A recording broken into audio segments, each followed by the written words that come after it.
In September 1991, two hikers crossed a melting glacier in the Italian Alps and found a body frozen in the ice, at first mistaking it for a lost climber. It turned out to be over 5,000 years old. Everyone calls him Ötzi now. He died around 3300 BC, and the ice preserved almost everything he had on him. A cloak woven from grass, leggings stitched from goat leather, a belt with a pouch attached, and a bearskin hat. Shoes built from deer hide, bear fur, and tree bark netting, stuffed with dry grass for insulation. None of that was primitive. It was engineered. Different materials for different jobs, layered the way a modern hiker layers gear.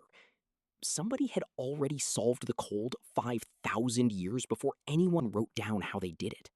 But clothing itself is far older than Ötzi, and proving that took an unusual kind of evidence.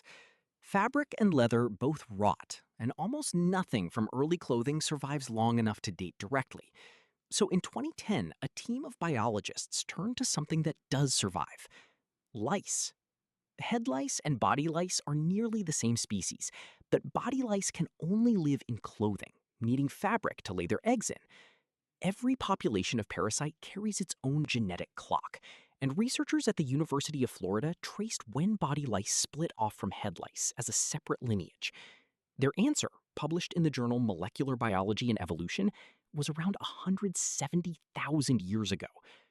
That means humans were already wearing something, consistently, in Africa, tens of thousands of years before anyone left the continent. The oldest known sewing needle turned up in Denisova Cave in Siberia, carved from a bird bone with a hole drilled through one end. It dates back roughly 50,000 years ago. Whoever made it had moved past wrapping a loose hide around their shoulders. They were cutting, shaping, and stitching pieces together on purpose. In Zutzawana Cave in the country of Georgia, archaeologists found something even stranger in 2009. Fibers of wild flax, over 34,000 years old, some of them twisted into thread and dyed in shades of black, gray, and turquoise, deliberately, long before synthetic dye existed anywhere on Earth. Around the same period, carvings known as Venus figurines start showing up across Europe, and several of them wear clothing that never survived: string skirts, woven belts, patterns that only make sense as textile, carved directly into stone. The clothes rotted away 30,000 years ago. The stone recording them didn't. For most of that time, clothing meant hide and plant fiber. Wool changes the equation. Sheep were domesticated in the Fertile Crescent around 10,000 years ago, originally for meat and milk. It took thousands more years of selective breeding before sheep grew the thick, shearable coats we associate with wool today, sometime after 6000 BC. Once that happened, an entire textile economy became possible without killing the animal at all. In China, residue from silk fibers has been found in tombs at Jiahu dating back roughly 8,500 years, far earlier than the legendary account crediting the Empress Letsu with discovering silk around 2700 BC. Whoever actually figured out that a moth cocoon could be unwound into a single continuous thread up to a kilometer long kept the method a closely guarded secret for centuries. Smuggling silkworm eggs out of China was reportedly punishable by death. On the other side of the world, cotton was being domesticated independently at least twice: in the Indus Valley by around 3000 BC, and in Peru even earlier, with cotton fishing nets and textiles at the site of Huaca Prieta dating past 4000 BC. Neither culture had any contact with the other. They arrived at the same invention from opposite directions. Dye turned clothing into a status symbol almost as soon as it existed.